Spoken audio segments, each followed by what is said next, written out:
If you were to ask me a few years ago, Dinesh, how many people were killed in the Salem witch trials? I would have said, I don't know, but it's a big blot on American history. I know in college we read Arthur Miller's play The Crucible, which is based on McCarthyism and the Salem witch trials. I'd say hundreds, maybe thousands. Okay, Dinesh, well, how many people were killed in the Inquisition? Well, that was a biggie. The Spanish Inquisition lasted for 350 years. I don't know, hundreds of thousands, maybe millions. Well, today there's a very interesting body of knowledge about all this. And if you look at it, you're in for a little bit of a surprise. There's a multi-volume study of the Inquisition by a historian named Henry Kamen. He points out that the Spanish Inquisition, which was the worst, over a period of almost 4 centuries, killed approximately 2,000 people. 2,000 people, 400 years. I have to consult my daughter on the math, but it works out to about 5 guys a year, which is not normally considered a world historical crime. Or if you go look at the Salem witch trials, my wife Dixie and I were in Salem, Massachusetts, I don't know, probably a few years ago. And I do want to tell you that the witches are doing really well. A lot of them are tourist guides. And if you take one of their brochures and you look at the number of people killed in the Salem witch trials, it says right there, 19.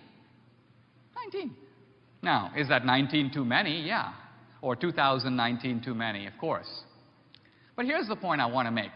While the atheists are crying major inconsolable crocodile tears over the crimes of Christianity, crimes often committed 200 or 500, or in the case of the Crusades, 1,000 years ago, they are often ignoring and downplaying the much greater crimes of atheism, which are not ancient, but have occurred recently, in our lifetime, in the last century, and are still going on today.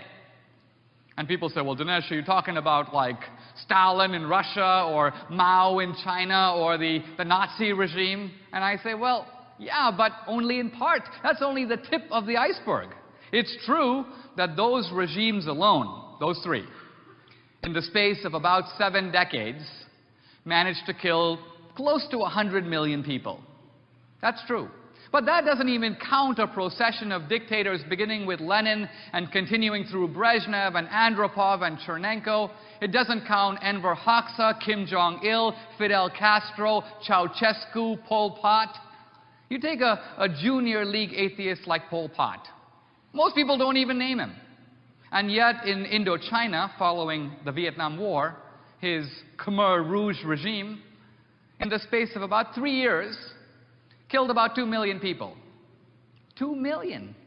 Even bin Laden, in his wildest dreams, doesn't even come close. So who should parachute into the discussion at this moment but Richard Dawkins, author of The God Delusion, who cries out, wait a minute, we have to make a critical distinction. The Christians killed in the name of Christianity. You might have had some tyrants who happened to be atheists, but they didn't kill in the name of atheism. Now, Dawkins is actually a noted biologist. And here I think you see the problem when the biologist is allowed to leave the lab. Why? Because evidently the poor man knows no history. I mean, all you have to do is, you don't have to be a historian, you just have to crack open the collected works of Karl Marx. And you'll find out that the atheism is not accidental. It's absolutely central to the whole communist scheme. Marx says that religion is the opium, the opiate of the people, a kind of drug, that blinds you to social injustice, and you need to get rid of it before you can create the new man and the new utopia, freed from the shackles of God and religion. So my conclusion is that it is atheism and not religion that is responsible for the mass murders of history. Nowadays.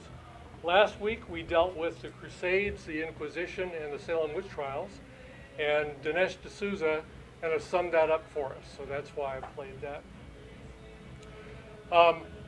his point is that, one of his points was that even though Christianity may be faulted in many respects, or the followers of Christianity, for some bad stuff throughout the years,